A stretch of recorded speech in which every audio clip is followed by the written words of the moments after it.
오늘 또 금요기도에 또 연합사랑방 예배 오신 성도님들을 환영하고 축복합니다. 일반 금요기도랑 좀 다르죠, 분위기가. 그렇죠? 사랑방처럼 들려고 하니까 어색하기도 하고, 저희가 그래서 일부러 사랑방별로 앉아달라고 부탁을 했습니다. 그래서 어색하기도 하죠. 처음 만나, 이분이 우리 사랑방이었나? 한 분도 있을 거예요. 그래서 우리 순장님들, 순원분들 이렇게 꼭 얼굴 기억하시고, 또 못 오신 분들은 함께 또 연락해서 이렇게 방학 중이라도 한 번씩, 우리 번개팅이라고 그러죠? 번개팅 아세요? 갑자기 모이는 거. 그래서 모이셔서 식사도 하시고 영화도 보시고 교제를 하시면서 또 하반기부터는 우리도 3구역 사랑방처럼 열심히 해보자, 이런 은혜가 있기를 소망합니다. 아멘. 이거는 누구나 우리 성도님이라고 하면 우리 청년들부터 해서 우리 장년들까지 사랑방에 다 속해 있다라고 생각하시면 좋겠습니다. 우리 옆사람과 오늘 이렇게 인사하면서 이렇게 축복하면 좋겠습니다. 한번 따라해서 해볼까요? 전반기 동안 모두 수고하셨습니다. 사랑하고 축복합니다.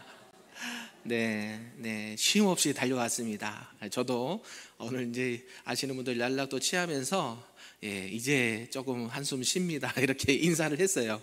서울에 있는 분들이나 인천에 있는 분들이나 연락하면서 전반기 동안 특별히 제자훈련하는 교회들은 이렇게 전반기 후반기 나눠서 사역이 진행됩니다. 여러분들이 잘 알듯이 송구영신 연말에 성탄절과 송구영신 예배 드리고, 또 신년이 되면 여러분이 기억하신지 못하는지 모르겠지만 신년 특별 새벽 기도를 통해서 또 기도회를 하고 또 신방이 시작되죠. 그래서 지금 사역의 전반적인 부분을 잠깐 나눌게요. 전반기 저희 특세가 끝나면 각 가정별 개인 신방이 들어갑니다. 신방이 끝나면 또 뭐가 있을까요? 이제 양육이 시작되죠. 우리 그래서 전반기에 올해는 한 가지만 하기로 했습니다. 뭐 있을까요? 양육 과정 뭐 있었어요? 하신 분들, 수료하신 분들 대답해 주셔야 돼요. 뭐 하셨어요? 양육 과정 성경 통독을 했잖아요. 그렇죠. 작년부터 했지만 올해 이렇게 또 성경 통독을 하고 이제 점차 하나씩 이제 늘어날 것으로 예상을 합니다.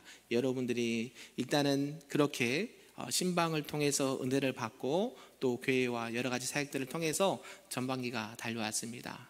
또 이렇게 끝나고 보니까 뭐가 있었어요? 또 3월달, 4월달에는 고난주간, 그렇죠? 고난주간과 부활주일이 있었고, 5월달은요 가정의 달이 있었습니다.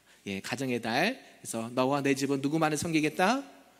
여호와 하나님만을 섬기겠다라고 각 가정별로 또 주일별로 또 행사와 또 사역들을 진행했고, 6월달은 뭐가 있었어요? 슬기로운 신앙생활 기억나십니까? 얼마 지나지 않았어요. 슬기로운 신앙생활, 헌금생활, 예배생활, 교제생활 이런 것들을 했습니다. 그러니까 전반기가 지나갔어요. 그죠? 시간이 참 빠르죠? 그래서 엊그저께 시작한 것 같은데 벌써 6일에 가고요. 참고로 이제 7, 8월 달에는 여름 사역 또 휴가도 있고 그래서 그렇게 집중하고요. 9월달, 8월 말부터 또 9월부터 거의 11월 말까지는 또 하반기 사역이 있습니다. 여러분들이 또 이렇게 쉬면서 충전하시면서 가을에는 어떤 사역이 진행될까 궁금하시나요? 안 하시나요? 9월 달에는 바로 이제 여러분이 기대하는 이제 사랑방 신방이 시작됩니다. 봄에는 가정 신방이었죠? 아니었나요?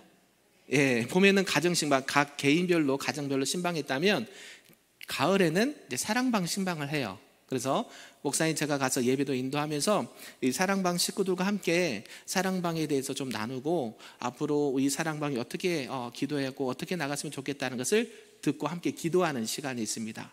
그러면서 순장님들과 순원들의 또 이야기를 들어보고 그들이 어떤 신앙의 필요가 있는지를 함께 나누면서 기도하는 시간이 있고요. 또 시간이 지나면 10월 달에 뭐가 있을까요? 새생명 전도잔치가 있습니다. 그래서 우리가 태신자를 작정했죠. 또 이번 주에 해피데이도 있고 이렇게 맥주 감사절을 보내는데 작정한 태신자들을 그때 또 초청해서 함께 예배드리는 것이 있는데 특별 이제 새벽 기도회와 또 이렇게 여러 가지 행사들이 있습니다. 그러고 나서 11월 1일 날 뭐가 있을까요? 임직식이 있습니다. 여러분이 기다리시던 임직식과 또 원로 목사님 추대식, 또 우리 장로님들, 권사님들, 또 집사님들 이렇게 임직하고 또 은퇴하신 분들 은퇴식까지. 그러니까 그날 많은 일정이 겹쳐 있고요. 또 11월 달이 지나면 뭐가 있을까요? 11월 달이 이제 지나면 뭘 준비해야 될까요? 내년도 2020년도를 준비해야 됩니다. 그래서 예산안 짜야 되고 또 각 일꾼들 세워야 되고, 올해는 시간이 한 달 정도 늦춰졌었잖아요. 그래서 이제 내년에 또 새로운 일꾼들 뽑아서 어떻게 사역을 진행할지를 이렇게 진행을 합니다. 그러니까 1년 12달이 참 빠르게 지나갑니다. 교회 일을 하면서 보면. 그래서 여러분들이 사랑방 그냥 내가 빠져도 된다, 안 해도 된다 생각하지 마시고, 내가 은혜 받는 자리, 물론 대예배를 통해서, 예배를 통해서 은혜도 받지만 또 소그룹을 통해서, 이 사랑방을 통해서 하나님께서 주신 은혜를 또 경험하시는 우리 모두가 되길 소망합니다. 아멘.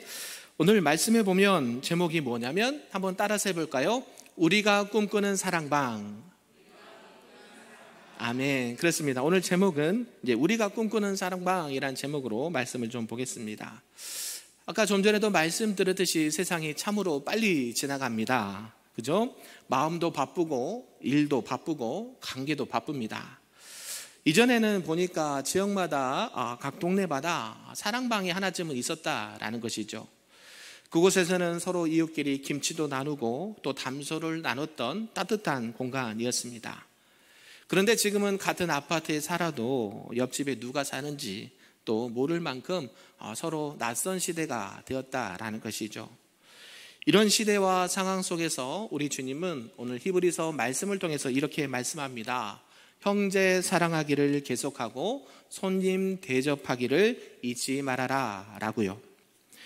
당시에 이 히브리서를 받았던 성도들의 상황을 보면 그들은 믿음 때문에 버림을 받기도 했고요. 또 핍박을 당하기도 했고, 이 삶이 송두리째 흔들리는 상황에도 이렇게 놓이게 되었다라는 것입니다. 그래서 오늘 이 히브리서 기자가 했던 말은 어떤 도덕적인 가르침만을 가르치는 내용이 아니라 실제적으로 그들의 삶에 있어서 필요한 부분이 무엇인지를 권면하고 있는 말씀이라는 것이죠. 그냥 그리스도인이다라는 그 이유 하나 때문에 가족과 지역사회에서 소외를 느꼈던 시기가 바로 이 히브리서가 살았던 시대였다라는 것입니다. 그래서 이 히브리서 기자가 형제 사랑하기를 계속하라라고 건넨 이 말씀은요, 그냥 우리가 사랑합니다, 계속 사랑해요 이렇게 말로만 끝나는 것이 아니라 그때 당시는 매우 과감하고 또 굉장히 위대한 권면이었다라는 사실이에요. 혹 예수님 때문에 또 믿음 때문에 상처를 받았어도 또 외로워도 그래도 너희는 형제 사랑하기를 놓치지 말고 계속하라라는 것입니다. 세상은 점점 이해하기보다는 오해를 하기 쉽고 또 사랑하기보다는 서로 판단하고 정죄하기가 쉬운 세상이 되어버렸습니다. 그런 가운데 우리 예수님은 서로 형제 사랑하기를 계속하라라고 말씀하시는 것이죠. 그리고 손님이나 낯선 사람을 보면 잊지 말고 대접하라라고 부탁의 권면을 하고 있는 것입니다. 주님께서 왜 이렇게 말씀하시고 있을까요? 2절에 보면 부지 중에 천사들을 대접한 이들도 있었다라고 성경은 말씀하고 있습니다. 이 말씀은 창세기 18장에 있는 말씀을 근거로 이 말씀을 하고 계시는 건데요. 이 아브라함이 당시에 새 나그네가 이렇게 오는데 그들을 부지 중에 대접한 장면이 나옵니다. 당시 아브라함은 이 광야에서 장막 앞에 있다가 낯선 이들이 갑자기 오는 것을 보고 그가 오는 것을 반갑게 여기면서 급히 달려가고 그들에게 물을 드리고 음식을 차려주고 발을 씻겨주는 장면이 나옵니다. 그런데 조금 지나고 보니까 그들은 누구였을까요? 일반인이 아니었습니다. 하나님께서 보내신 하나님의 사자들이었다라고 성경은 말씀하고 있어요. 그는 부지 중에 그냥 늘 했던 것처럼 그냥 지나가듯이 이렇게 섬겼는데 이것이 하늘의 메시지, 하나님의 메시지를 품은 자들을 대접하는 그런 광경이 되었다라는 것입니다.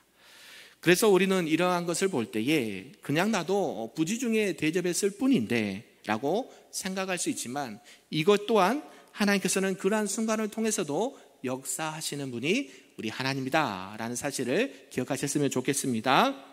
그리고 이러한 일들이 우리 교회 안에도, 우리 가정 안에도, 우리 사랑방 안에도 많이 일어나기를 소망합니다. 아멘. 어느 한 목회자들 모임에서 시골에서 사역하시는 목사님이 이런 이야기를 하더랍니다. 우리 교회는 시골에 있고 너무 작고 또 지역에는 어르신들이 많아서 도시에서 하는 프로그램은 못하고 있어요. 그런데 어느 날부터 예배 후에 이 교회 한 구석에, 한 공간에, 작은 공간에 그동안 또 함께 예배하면서 먹고 남은 음식들을 또 깨끗이 이렇게 정갈하게 하면서 놓고 언제든지 누구든지 와서 드셔도 좋고 쉼을 가져도 좋습니다 라고 이야기를 했다라는 것이에요.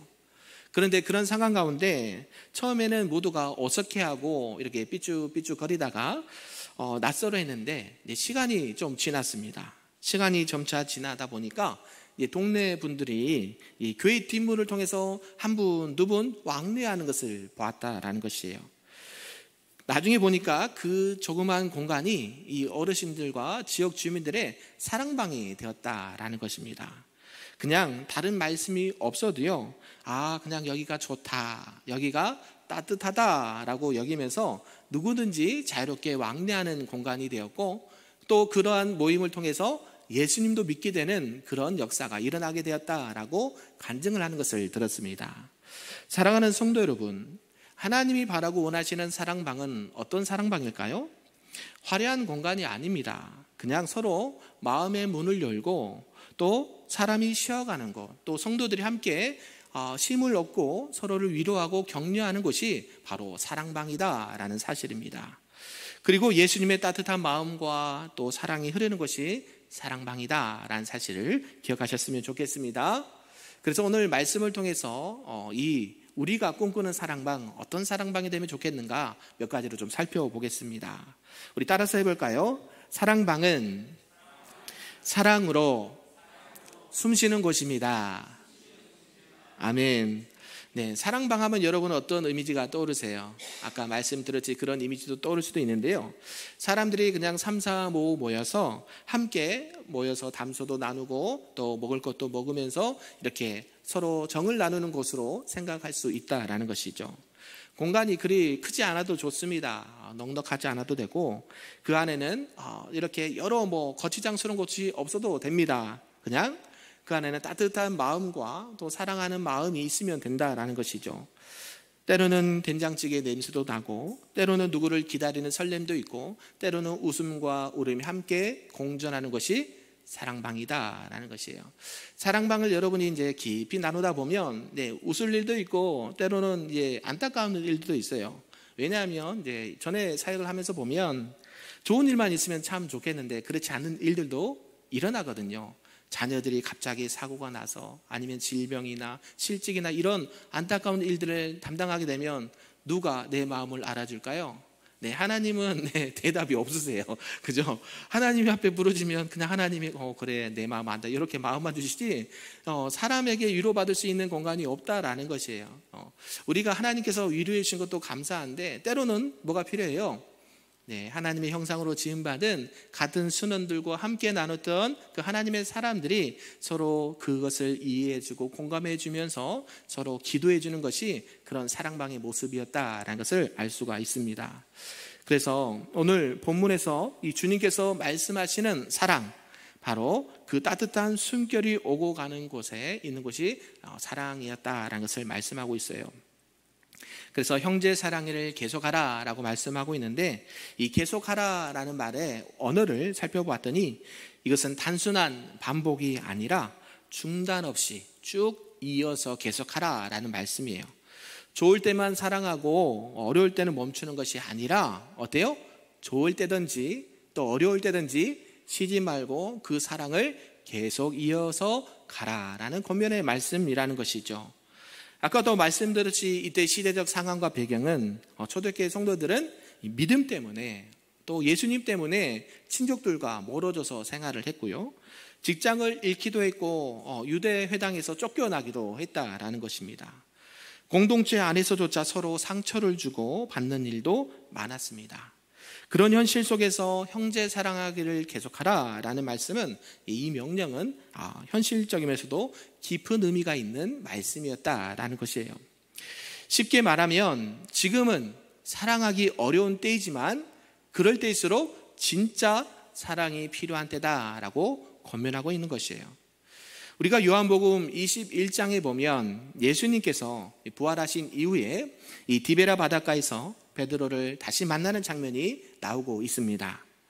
당시에 3번이나 주님을 부인했던 베드로, 이 베드로가요, 예수님을 만나는데 예수님은 그런 베드로에게 단 한 번도 정죄하지 않으십니다. 그리고 뭐라고 말씀하시냐면 베드로에게 이렇게 말씀하세요. 내가 나를 뭐하느냐? 사랑하느냐. 그리고 뭐라고 권면하십니까? 내 양을 먹이라 라고 권면하시는 거예요. 아마 이러한 모습이 우리가 꿈꾸는 사랑방의 모습이 아닐까 생각이 됩니다. 혹은 잘못했어도, 혹은 배신을 했어도 우리 주님은 그런 베드로를 사랑으로 품으셨다라는 사실입니다. 그리고 바로 이게 주님께서 말씀하시는 계속되는 사랑이 이러한 사랑의 모습으로 나타난다라는 것이죠. 한번 단회적으로 끊기는 사랑이 아니라 회복시키는 사랑, 또 기회를 다시 주는 사랑이 주님이 원하시는 이 사랑방의 모델이 될 줄로 믿습니다. 혹시 사랑하는 성도 여러분, 저와 여러분의 마음 안에 하나님의 사랑이 식어지진 않았습니까? 예배는 드리지만 정작 사람들과의 관계에서는 거리를 두고 있지는 않습니까? 오늘 주님은 우리 각자의 삶과 신앙 가운데 이렇게 말씀하십니다. 주님의 마음으로 다시 사랑해보라고요. 다시 한번 품어보라고 권면하고 있는 줄로 믿습니다. 우리 큰교회 모든 사랑방과 우리 교회 성도님들이 이런 은혜가 있기를 주님의 이름으로 축복합니다. 아멘. 두 번째는 사랑방은 경계가 없는 이 환대와 환영의 공간이다라는 것입니다. 여러분 영어로 웰컴 아시죠? 무슨 뜻일까요? 환영합니다. 네, 환대합니다 라는 의미가 있습니다. 이 웰컴이라는 단어를 떠오르면 무엇이 떠오르시는가요? 네, 비행기를 타보셔서 이렇게 외국에서 갔다가 긴 여행 갔다가 오시면 가족들이나 지인들이 와서 네, 웰컴 이렇게 쓴 거 혹시 보셨습니까? 네, 그 환영하는 환영의 인파 속에서 그런 환영의 인사를 받는다라고 생각을 해보십시오. 오늘 히브리서 13장 2절에 이렇게 말씀합니다. 손님 대접하기를 잊지 말라. 이로써 부지 중에 천사들을 대접한 이들도 있었느니라. 이것은 단순히 그냥 예절을 잘 지켜라, 그냥 손님들 잘 접대해라, 요 말이 아니겠죠. 이때 당시는 지금처럼 호텔이나 어떤 숙박이 있는 곳이 아니었고요. 나그네나 여행자들에게는 집집마다 이 머물 공간을 구해야 됐고, 신앙 때문에 또 떠돌아다니는 이들도 있는 시대였습니다.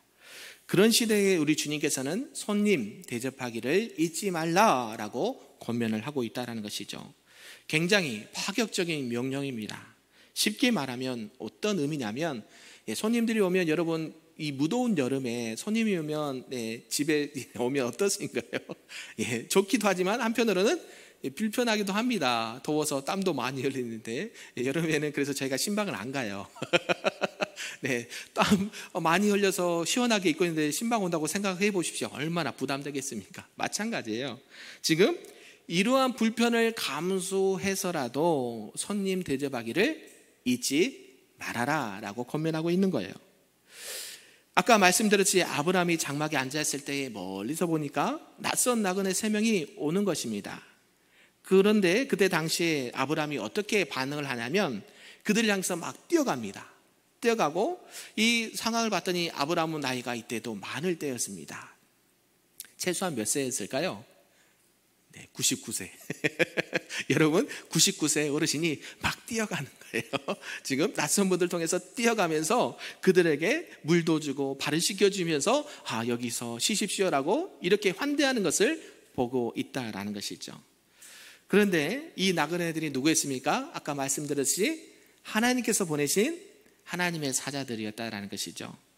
그러면서 이렇게 아브라함이 환대를 하고 환영해 주는 그 순간에 어떠한 말을 듣게 되는가 봤더니 어떤 말을 듣게 되냐면, 아브라함 내년 이맘때에 내 아내 사라가 누구를 낳을 것이다? 아들을 낳을 것이다. 할렐루야. 네, 전혀 예상치 못했던 이런 하나님의 메시지를 듣게 되었다라는 것이죠. 물론 전에도 하나님께서는 언약으로 말씀해 주셨는데 그때가 언제인지는 아무도 몰랐거든요. 그런데 그 부지 중에 그 낯선 자들을, 손님들을 환대했을 때에 그들이 하나님의 사자들로서 내년 이맘때에 내 아내, 그 나이 많은 사라, 경수가 끊어진 그 사라가 누구를 낳아요? 아들을 낳을 것이다 라고 말했다는 것이고, 또 그것이 실제로 이루어져서 그 100세에 이삭을 얻게 되는 축복을 받게 된 줄로 믿습니다. 바로 이 사랑방 같은 그 장막에서 하나님의 은혜의 말씀이 선포된 것이라는 것이죠. 이러한 사건을 통해서 오늘날 우리들에게 이렇게 묻는 것 같습니다. 혹시 우리가 외면한 사람들 안에 하나님의 숨겨둔 은혜는 있지 않았을까? 내 삶의 문턱을 조금만 더 낮췄더라면 내게 임했을 축복은 무엇이 있었을까라고요. 사랑하는 성도 여러분, 사실 우리 마음속에도 보이지 않는 문턱이 있는 것 같습니다. 누군가의 말투나 또 배경이나 성향이 나와 다르다고 해서 스스로 닫는 분이 있을 수도 있다라는 것이에요. 그런데 우리가 꿈꾸는 사랑방은 그런 편견과 생각의 문제를 없애는 곳이 되기를 주님의 이름으로 축복합니다. 아멘. 이제 사랑방을 하시게 되면 어떤 일이 있냐면, 내가 좋아하고 내가 이해하고 내가 사랑할 만한 사람만 오면 참 좋겠으나 하시다 보면 조금 거리 껴지는 분도 계시고 조금 나하고 안 맞는 분도 계실 수가 있습니다. 그건 현실입니다. 그런데 하나님께서는 이런 상황 가운데서도 일하시기 시작한다라는 사실이에요. 믿으십니까? 그래서 하나님께서 이런 상황을 통해서도 하나님께서는 우리에게 주시고자 하는 은혜가 있다라고 생각하시면서 사랑방을 잘 이렇게 참석하시고 또 운영해 나가시기를 주님의 이름으로 축복합니다. 아멘. 마지막 세 번째는 한번 따라해 볼까요? 사랑방은 함께 울고 웃는 은혜의 자리입니다. 아멘. 그렇습니다. 이 사랑방이라고 할 때 우리가 아까도 우리가 이렇게 나눔을 들었듯이 서로의 깊은 감정이 오가는 것이 바로 이 사랑방이에요. 그곳에는 기쁨도 있습니다. 네, 환희도 있고요, 즐거움도 있습니다. 그런데 때로는 눈물도 있고 탄식도 있습니다. 감동과 또 은혜와 치유, 회복이 있는 것이 사랑방이다라는 것이에요. 그래서 왜 주목사가 사랑방을 하셔야 됩니다라고 하신 것을 이해가 되십니까? 아직도 안 되세요? 네, 여러분, 우리 큰빛교회는 구역 모임이 아니라 이제 사랑방으로 갑니다. 여러분들이 사랑방을 통해서 그동안 예배를 통해서 나눌 수 없었던, 또 교회 생활하면서 나눌 수 없었던 그 은혜를 나눌 수 있는 것이 바로 사랑방이다라는 것을 꼭 기억하시면서 그 은혜를 함께 나눴으면 좋겠습니다. 그냥 괜찮다고 말하지 않아도 괜찮은 자리, 그냥 옆에만 있어줘도 서로 위로가 되는 자리가 바로 사랑방이다라는 것을 기억하셨으면 좋겠습니다.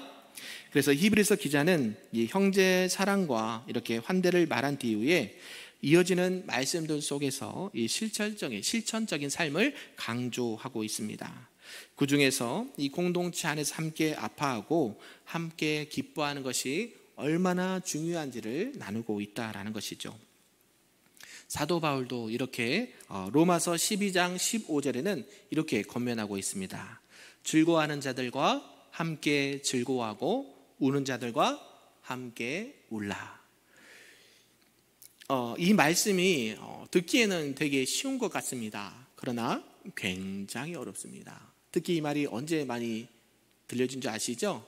4월 16일 세월호 사건 이후에 그때 제가 신대원 2학년 때 있을 때인데요, 많은 이들이 울음을 참지를 못했습니다. 왜요? 뭐라고 할 말이 없거든요. 안타까운 일이죠. 우리 자녀들 같이 청소년 아이들이 그냥 이렇게 수장되는 아픈 사건이 있고 아직도 그 트라우마로 고생하는 분들이 계십니다. 그들 앞에서 무슨 말이 필요하겠습니까? 그냥 같이 손잡고 울어주는 것밖에 없다는 것이죠. 아무리 세상에서 뭐가 이랬다 저랬다 해도요, 위로가 되지 않습니다. 자식을 잃은 마음, 그 누가 알까요?